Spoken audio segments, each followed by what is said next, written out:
राम राम दोस्तों, जय बाबा नीम करोली महाराज जी की। आशा है कि आपके ऊपर भी बाबा नीम करोली जी की, हनुमान जी की, श्री राम जी की, शिव शंकर महादेव जी की, मेरे गणपति महाराज जी की, गणेश भगवान जी की, मेरे श्री कृष्ण भगवान जी की, मेरी आदि पराशक्ति माँ नव दुर्गा माँ पार्वती जी की सदैव आपके ऊपर अपार कृपा दृष्टि बनी रहे।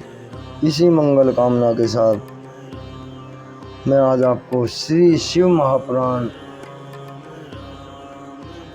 इसका पाठ है। शतरुद्र संहिता सप्तम खंड है और इसका अध्याय है द्विजेश्वर अवतार। इसे सुनाता हूँ दोस्तों। द्विजेश्वर अवतार है शिव भगवान का। इसे पूरा सुने और आगे भी शेयर करें। अगर आपने चैनल को सब्सक्राइब नहीं किया है दोस्तों तो सब्सक्राइब कर लें। जय शिव शंकर महादेव जी, जय श्री राम, जय बाबा नीम करोली महाराज जी की। तो शुरू करते हैं शिव महापुराण का सप्तम खंड शतरुद्र संहिता द्विजेश्वर अवतार। भद्रायु नामक एक राजा था। वह शिव जी का भक्त था। शिव जी ने उसके लिए द्विजेश्वर नाम से अवतार लिया था। वह कथा ध्यान पूर्वक सुनिए। ऋषभ रूपी शिव के प्रभाव से उसने शत्रुओं के राजा भद्रायु पर विजय प्राप्त की थी।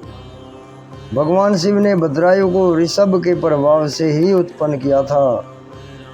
उसने बाद में राजा चंद्रांगन की पुत्री सीमांतनी से विवाह किया।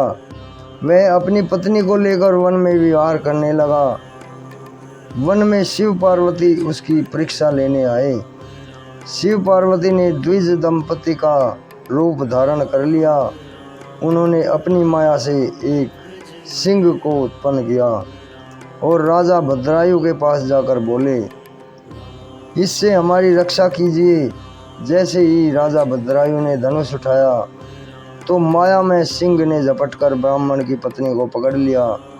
वह राजा के बाणों को झेलता हुआ भी ब्राह्मण की पत्नी को लेकर भाग गया।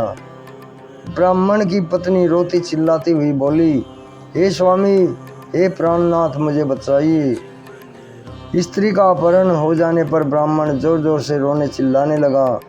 ब्राह्मण राजा से कहने लगा, तुम्हारे पराक्रम का क्या लाभ हुआ?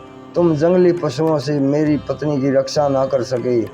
जो अक्षत्रिय राजा अपनी जनता की रक्षा का सामर्थ्य नहीं रखता, उसके जीवित रहने का क्या लाभ है?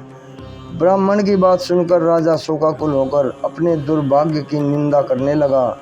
वह विचार करने लगा कि आज प्रारब्धवश मेरी शक्ति नष्ट हो गई। मुझे अब अपने प्राणों को त्याग कर देना चाहिए। ऐसा सोचकर राजा ब्राह्मण के चरणों में सिर रखकर उन्हें धैर्य देने लगा। हे ब्राह्मण देवता, मैं अपना साम्राज्य आपको सौंपता हूँ। इसके अतिरिक्त आपकी कोई और इच्छा हो तो उसे बताइए। यह सुनकर ब्राह्मण ने राजा से कहा, हे राजन, अब मेरी पत्नी नहीं रही, अतः तुम अपनी रानी को मुझे सौंप दो। यह सुनकर राजा बोला, मैं अपना सर्वस्व दे चुका हूँ, परंतु स्त्री नहीं, पराई स्त्री का सेवन तो घोर अपराध माना जाता है। यह पाप तो मैं किसी प्रायश्चित से भी दूर नहीं कर सकता। राजा की बात सुनकर ब्राह्मण रूपी भगवान शंकर बोले, मैं तुम्हारी भक्ति से प्रसन्न हूँ। मैं तुम्हारी परीक्षा ले रहा था, जिसमें तुम उत्तीर्ण हुए। तुम वरदान मांग सकते हो। वह मेरी पत्नी पार्वती ही है और जिसे मेरे द्वारा उत्पन्न किया गया था। सिंह लेकर उसे भाग गया था, इसी कारण तुम उसका वध नहीं कर सके। तुम्हारे धैर्य की परीक्षा लेने हेतु ही मैंने तुम्हारी पत्नी को मांगा था। राजा ने शिव जी के चरणों में गिरकर शिव भक्ति का वरदान मांगा। इसके साथ साथ राजा ने अपने माता पिता वज्रबाहु के लिए भी शिव भक्ति का वरदान मांगा। वज्रबाहु की पत्नी ने भी अपने पिता के लिए शिव भक्ति का वरदान मांगा। दोस्तों, अभी अगला पाठ है यतिनाथ हंस रूप अवतार। ये आपको सुनाता हूँ। अर्बुद पर्वत के पास आहुक नाम का भील रहता था। उसकी पतिव्रता पत्नी का नाम आहुका था।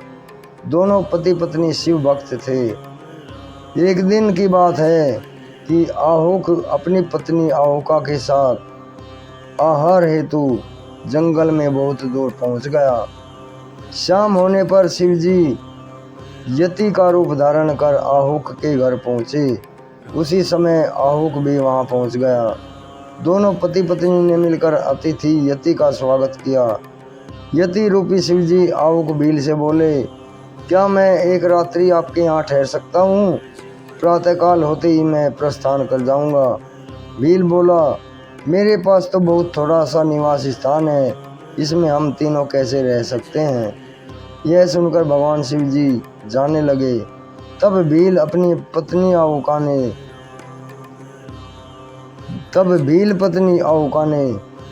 अपने पति से कहा, आप दोनों अंदर सो जाओ, मैं रात्रि को पहरे पर रहूंगी। इससे अतिथि धर्म का पालन भी हो जाएगा। अतिथि को लौटाना ठीक नहीं है, अतिथि देवो भव। यह सुनकर भील आहुक ने कहा, तुम दोनों भीतर सो जाना, मैं पहरेदारी करूंगा। भील की पत्नी आहुका और यति बने भगवान शिवजी कुटिया के अंदर सो गए तथा भील बाहर पहरे पर रहा। रात्रि में वन्य पशुओं ने भील को मार दिया। प्रातःकाल होने पर जब यति और भील की पत्नी आहुका ने भील को मृत पाया तो वे दोनों बहुत दुखी हुए। यति को दुखी देखकर भील की पत्नी आहुका ने उनसे कहा, आप दुखी ना हो, क्योंकि मेरे पति ने धर्म पर आरूढ़ रहकर अपने प्राणों की आहुति दी है। मैं अब पतिव्रत धर्म के अनुसार सती हो जाऊंगी। आप निश्चिंत होकर अपने गंतव्य स्थान को जा सकते हैं। भील पत्नी आहुका जब चिता बनाकर सती होने लगी तो भगवान शंकर अपने असली रूप में प्रकट हो गए।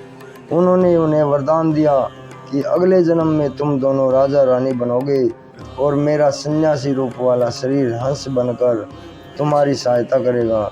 शिव जी के आशीर्वाद से भील राजा होकर निषाद देश में उत्पन्न हुआ और उसका नाम नल पड़ा। उसकी पत्नी आहुका विदर्भ राजा की पुत्री दमयंती के नाम से उत्पन्न हुई। भगवान भोलेनाथ ने हंस का रूप धारण कर नल दमयंती का विवाह कराया। शिव जी का हंस रूप और यति रूपी अवतार परम कल्याणकारी है। इसको सुनकर मनुष्य को परम गति प्राप्त होती है। जय श्री राम, जय शिव शंकर महादेव, जय बाबा नीम करोली महाराज जी की, जय श्री राम, जय हनुमान जी की। ओम नमः शिवाय। तो दोस्तों, आज आपने ये 2 कहानी सुनी है। इसमें 2 अध्याय थे, द्विजेश्वर अवतार और यतिनाथ हंस रूप अवतार। ये आपको राजा नल और दमयंती की कहानी भी इसमें आपको पता चल गई। अभी आज्ञा लेता हूँ। अगला पाठ है दोस्तों कृष्ण दर्शन अवतार। कल मैं आपको ये सुनाऊंगा। जय राम जी की, जय हनुमान जी की, जय बाबा नीम करोली महाराज जी की, जय शिव शंकर महादेव।